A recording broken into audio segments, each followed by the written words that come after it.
വന്നു നീ സുമറാണി, വന്നു നായകൻ പ്രേമത്തിൻ.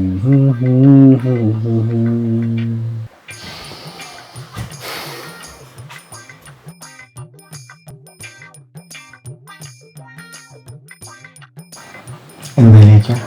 ഒന്നുമില്ല. എന്തോ ഉണ്ടല്ലോ. എന്തുണ്ടെന്നോ? എനിക്കറിയാം. എന്തറിയാന്ന്? ആ പുഴുതായിട്ട് വന്ന കൊച്ചിൻ്റെ അടുത്ത് ചേട്ടന് എന്തോ ഒരു ഇതുണ്ടെന്ന് എനിക്കറിയാം. ആഹാ, നീ അങ്ങോട്ട് തീരുമാനിച്ചാൽ മതിയോ? പുതിയതായിട്ട് വന്ന കൊച്ചിൻ്റെ അടുത്ത് എനിക്ക് എന്തോ ഉണ്ടെന്ന്. എനിക്ക് പൊക്കോണം അവിടെ നിന്ന്. ആ, ഞാൻ പൊക്കോളാം. ചേട്ടൻ അവിടെ മൂത്ത് വരച്ച് നിൽക്കത്തേ ഉള്ളൂ. ഇതിനു മുമ്പുണ്ടായിരുന്ന ആ കൊച്ച്, ആ കൊച്ചിൻ്റെ അടുത്ത് ചെറിയ താല്പര്യം ഇല്ലായിരുന്നു. അവൾക്കും ചെറിയൊരു താല്പര്യം ഉണ്ടായിരുന്നു. എന്നിട്ട് ചേട്ടൻ പറഞ്ഞു ഇല്ല. എന്നിട്ട് അവളുടെ കല്യാണത്തിന് ഇവിടെ വെള്ളം അടിച്ച് വാള് മുറിച്ച് കിടന്നപ്പോൾ കുളിപ്പിച്ച് കിടത്തത് ഞാനാണ്. എന്നെ ഇനി അതിന് കിട്ടത്തില്ല. എന്തെങ്കിലും പറയുകയാണെങ്കിൽ ഇപ്പം പറഞ്ഞു, ഞാൻ പോകും.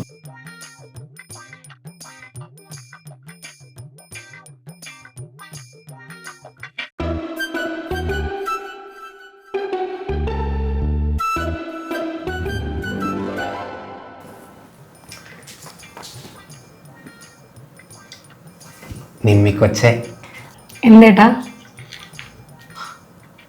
ജോലിയൊക്കെ എങ്ങനെ പോകുന്നു നിമ്മിക്കൊച്ചെ?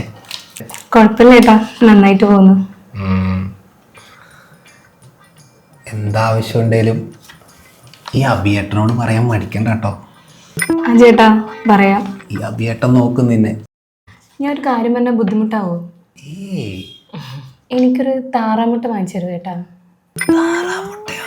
ആ, താറാമുട്ട. ചെറിയൊരു ആരോഗ്യ പ്രശ്നം ഉണ്ട് ഏട്ടാ.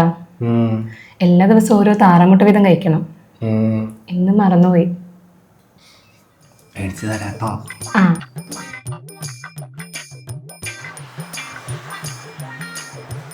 മുട്ട മേടിച്ചിട്ട് വരാവേ.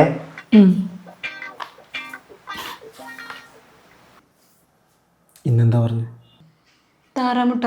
താറാമുട്ടേ? ആ, അല്ല, പൊറോട്ടയും ബീഫും പറഞ്ഞാൽ പോലായിരുന്നോ?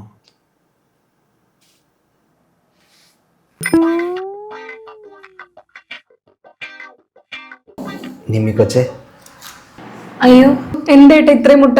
ഒരു മുട്ടക്കല്ലേ പറഞ്ഞേ? ഇന്നിപ്പോൾ 2 എണ്ണം കൂടുതൽ കഴിച്ചു നോർത്ത ഒരു കുഴപ്പമില്ലാതെ. ഷോ, വേണ്ടായിരുന്നു.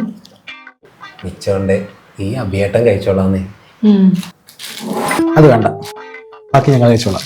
ഇത് നീ കഴിച്ചോ.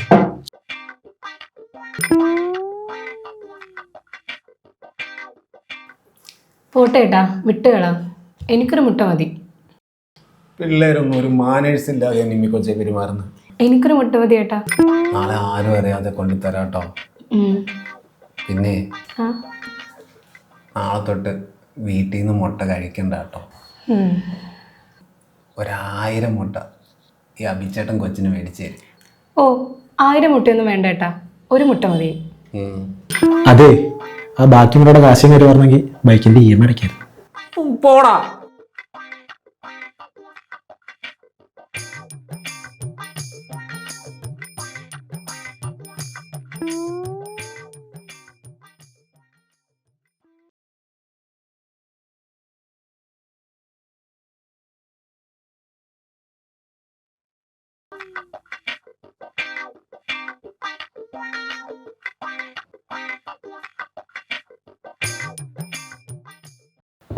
സോറി, പോട്ടെ ഏട്ടാ.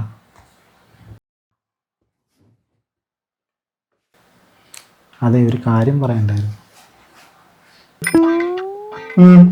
എന്താ? ആ ബാക്കി 999 മുട്ടയുടെ കാശം കയറി പറഞ്ഞെങ്കിൽ ബൈക്കിന്റെ EMI അടയ്ക്കായിരുന്നു.